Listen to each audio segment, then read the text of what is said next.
La siguiente pregunta es bastante amplia y al mismo tiempo interesante. La oración tradicional judía, la oración de Shabbat, dice: Bendito seas el Señor nuestro Dios, Rey del universo, que nos santificó con sus mandamientos y nos ordenó encender las velas del sagrado Shabbat. Pero la pregunta es la siguiente. La Biblia no pone nada de ese mandamiento. Tampoco lo hay en la Torá. Me refiero a encender velas de Shabbat. Y que yo sepa, hay un mandamiento opuesto que dice que no hay que hacer esto, ni cualquier otro trabajo. Y en particular, no encender velas. Entonces, ¿por qué los judíos de todo el mundo usan esta oración? ¿Y qué oración sería correcta en este caso? Bueno, antes que nada, sabemos que esos judíos que consideran este un mandamiento encienden velas. Y lo suele hacer la dueña de la casa antes de Shabbat. Ah, qué curioso. Antes de llegar el Shabbat. Esto es el primero. Segundo, por supuesto, no hay tal mandamiento en la Torá. Nada de eso. Y claro, en el libro de los profetas no vemos tal mandamiento. En realidad, como podemos deducir, era una regulación práctica en el antiguo Israel para no estar en la oscuridad al llegar Shabbat. Y ya está. Pero como muchas otras costumbres, una costumbre práctica, como en este caso, primero se la convirtieron en las ordenanzas de los sabios, en el tal llamado Hazal, y luego esta ordenanza se equiparó con un mandamiento de Dios. Y ahora, cuando muchos judíos ortodoxos, judíos conservadores y aquellos que se unen a ellos encienden velas, y la ama de casa ahora dice precisamente bracha, bendiciendo al Señor, quien supuestamente les ordenó que hicieran esto. Y claro, el Señor nunca jamás dio tal orden. Y aquí vemos un vívido ejemplo de cómo los líderes religiosos de Israel tomaron esa costumbre en un intento de adaptarse a las circunstancias.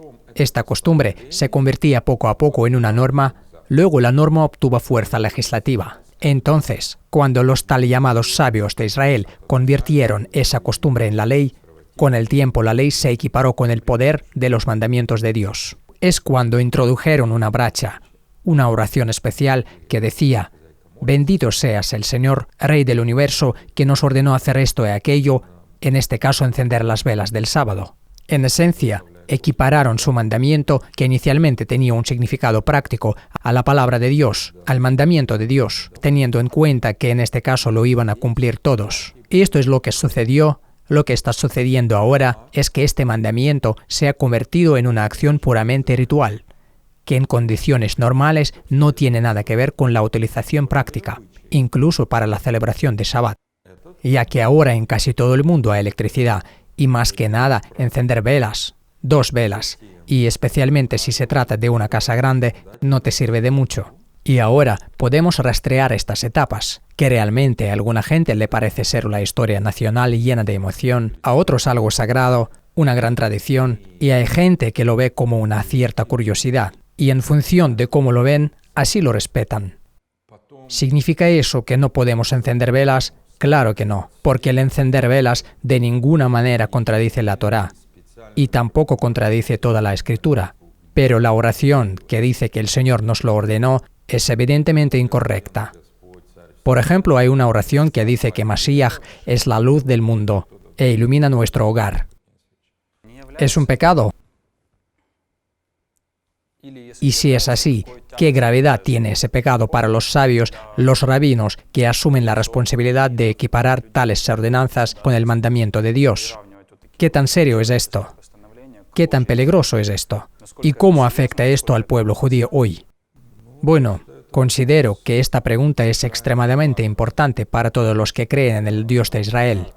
Todos los que creen y creen sinceramente en un Dios. De hecho, según las Escrituras, uno no puede añadir y uno no puede quitar la palabra de Dios. E incluso hay una advertencia sobre lo que sucederá con las personas que practican esto. Por lo tanto, tal experiencia espiritual, cuando la gente añada a la palabra de Dios lo que nunca ha estado y no puede estar en ella, es peligrosa.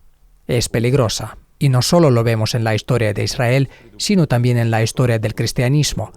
Vemos lo que sucede cuando tal experiencia está practicada por los líderes espirituales del pueblo judío, o de la Iglesia, o de uno u otro pueblo llamado cristiano. Esto, en primer lugar, apaga al Espíritu Santo, Por supuesto, causa tristeza a nuestro Señor y hace que se distorsione la visión general del pueblo de Dios sobre la palabra de Dios. Hace que se distorsione la voluntad de Dios y la práctica de los creyentes.